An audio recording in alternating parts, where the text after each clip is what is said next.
تم نے پھولوں کا ہار دیکھا ہے، پھولوں کی مالا، تسبیح دیکھی ہے؟ ہار میں، مالا میں پھول نظر آتے ہیں، تسبیح میں دانے نظر آتے ہیں، مگر ہار کو ہار بنانے والا دھاگا تم نہیں دیکھ سکتے۔ ہار کو ہار بنانے والا دھاگا نظر آنا بھی نہیں چاہیے، کیونکہ یہ ہار کی خرابی ہوگی۔ تسبیح میں تسبیح کا دھاگا نظر نہیں آنا چاہیے، ورنہ یہ تسبیح بنانے والے کے فن پر سوال یا نشان ہوگا۔ تمہاری یہ مادے کی دنیا میں بھی ایک نہ نظر آنے والا اصول ہے۔ زندگی کی تسبیح میں ایک دھاگا ہے، حیات کی مالا میں ایک نادیدہ رشتہ ہے۔ اس نظر نہ آنے والے دھاگے کا نام ہے نیچر، خدا، بھگوان۔ وہ نظر نہیں آتا تو اس کا مطلب یہ نہیں کہ وہ نہیں ہے، بلکہ اس کا مطلب یہ ہے کہ وہ جو نظر نہیں آ رہا ہے، اسی کی وجہ سے وہ سب جو نظر آ رہا ہے ویسا ہے جیسا کہ وہ نظر آتا ہے۔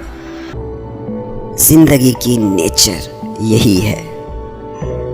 تمہاری انا دیکھتی ہے دنیا کی چیزوں کو، دماغ حواس کی دنیا کی چیزوں کو دیکھتا ہے، مگر حواس کی زد میں آنے والی ساری چیزوں کا ہونا جس کی وجہ سے طے ہو رہا ہے وہ خود نظر نہیں آتا۔ تم پھولوں کی مالا کو دیکھتے ہو تو نہ نظر آنے والا دھاگا تمہیں سمجھ آتا ہے، تم تسبیح کو دیکھتے ہو تو نہ نظر آنے والے دھاگے کو تم مان لیتے ہو، مگر زندگی کو تم دیکھتے ہو، چیزوں کو تم دیکھتے ہو تو تمہیں وہ نظر نہیں آتا جس کی وجہ سے زندگی یوں ہے جیسی یہ ہے۔ خدا تمہاری کائنات میں موجود وہی اصول ہے، وہی دھاگا ہے۔ اس دھاگے کا نہ نظر آنا ہی اس کائنات کا حسن ہے، مگر اس کے نہ نظر آنے کو یہ سمجھ لینا کہ وہ ہے ہی نہیں، یہ حماقت ہے۔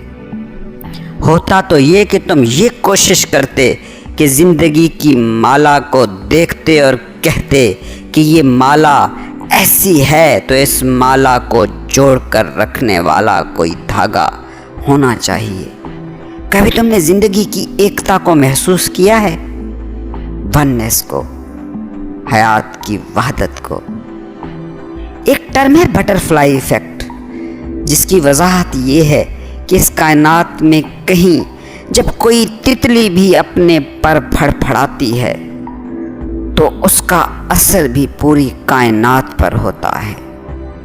یہ کائنات ایسے ہی جڑی ہوئی ہے، بڑی ہی مہارت کے ساتھ۔ پھولوں کی مالا تسبیح سے کہیں زیادہ مہارت کے ساتھ تم اس زندگی کی ایکتا کو، وحدت کو، وننس کو دیکھ نہیں پاتے، اس لیے تمہیں اس دھاگے کا خیال نہیں آتا جو اس وحدت کی وجہ ہے۔ تم دماغ سے، انا سے دنیا کو دیکھتے ہو، اور انا اور دماغ چیزوں کو جن ذرائع سے سمجھتے ہیں، یعنی ہمارے حواس خمسہ کے ذریعے سے، ان حواس خمسہ کی بنیادی فطرت ہی ایسی ہے کہ وہ چیزوں کو تقسیم کر دیتے ہیں۔ تم نے اس سامنے موجود درخت کو دیکھا، پھر ایک دوسرے درخت کو دیکھا، دونوں کو دو میں تقسیم کیسے کیا؟ کیونکہ تمہاری آنکھ دکھا رہی ہے کہ ان دونوں درختوں کے درمیان ایک سپیس ہے، ایک وائڈ ہے، ایک خلا ہے۔ لیکن سوال پوچھئے ذرا خود سے، وہ خلا کیا ہے؟ کیا سائنس تمہارے اس خلا کو خلا مانتی ہے؟ سائنس کہتی ہے کہ مادے کی تین حالتیں ہوتی ہیں، ایک ٹھوس، ایک مائع، ایک گیس۔ درخت مادے کی ٹھوس حالت ہیں، اور ان دو درختوں کے درمیان موجود مادہ جسے تم خلا کہہ رہے ہو، عدم کہہ رہے ہو، وائڈ کہہ رہے ہو، وہ بھی مادہ ہی ہے، بس مادے کی دوسری حالت ہے، یعنی گیسی حالت۔ اب اگر ان دو درختوں کے درمیان سپیس ہے ہی نہیں تو آنکھ